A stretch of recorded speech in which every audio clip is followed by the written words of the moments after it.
کہ جناب کتاب کے مطابق آپ کو اس طرح سے چلنا چاہیے۔ اس میں بالکل سمپل اسی طرح سے ہے کہ آپ ڈاکٹر کو فیس جا کے کس بات کی دیتے ہیں؟ ڈاکٹر صاحب تو ٹوٹل 2 منٹ آپ پہ سپینڈ کریں گے، اسٹریتھوسکوپ آپ کے ساتھ لگائیں گے، آپ کو بولیں گے لمبی سانس لیں، اس لمبی سانس کو چیک کرنے کے وہ آپ سے 1000 1500 چارج کر لیں گے۔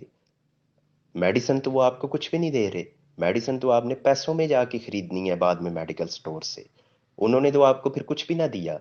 لیکن انہوں نے آپ کو سروس دی، ڈائیگنوز کیا کہ جناب آپ کو کیا ایشو ہے، اس کے لیے آپ کو کون سی ٹریٹمنٹ کرنی چاہیے، کون سی میڈیسن آپ کے لیے بیسٹ ہے۔ لیکن جب اس سائڈ پہ معاملہ آتا ہے، صرف آپ یہ زمینوں کے میٹر کو چھوڑ دیں، آپ کا کوئی لڑائی جھگڑا ہو گیا ہے، پھر بھی لوگ کیا کریں گے؟ جا کے تھانے میں اپلیکیشن دے آئے ہیں، اس میں بھی کسی وکیل صاحب سے رہنمائی نہیں دی۔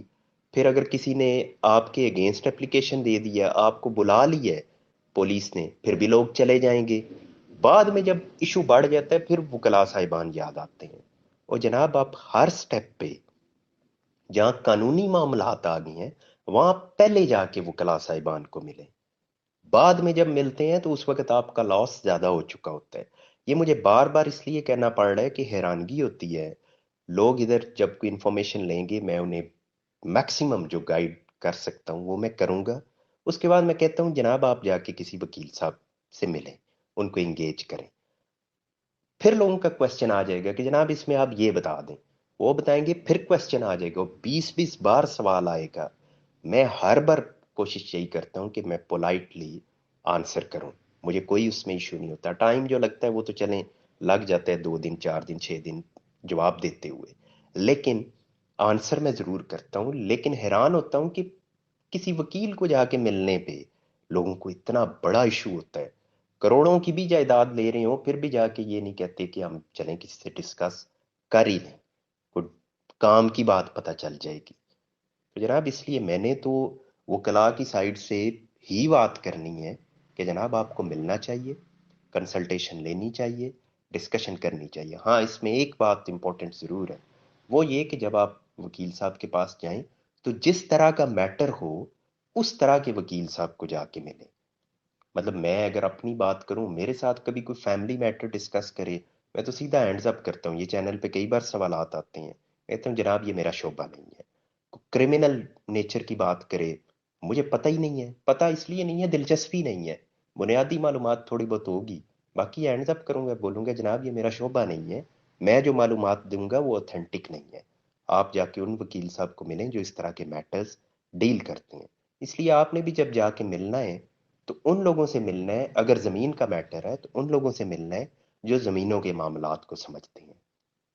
ان سے آپ نے رہنمائی لینی ہے۔ زیادہ بات ہوگی جناب، اب نیکسٹ جو ہے وہ کسی نے پوچھا ہے کہ پلاٹ لے رہے ہیں تو اس کا انتقال کروانا ہے، تو جناب یہ پہلے آپ اپنے ذہن میں بٹھا لیں کہ جو اربن پراپرٹیز ہیں شہروں کے اندر، ان کا انتقال نہیں ہوتا، ان کی صرف رجسٹری ہوتی ہے۔ اگر آپ کو کوئی شہری علاقے میں پراپرٹی ہے اس کا انتقال کروا کے دے رہا ہے، پہلی بات ہے وہ ہوگا نہیں،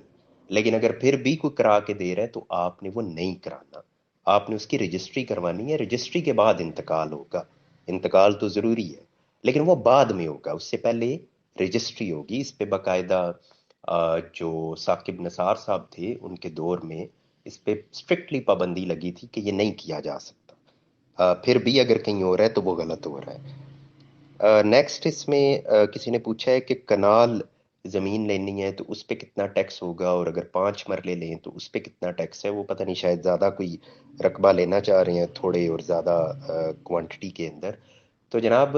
اس میں آپ ذہن میں رکھ لیں کہ مرلوں کا کوئی تعلق نہیں ہے، تعلق ہے مالیت کا،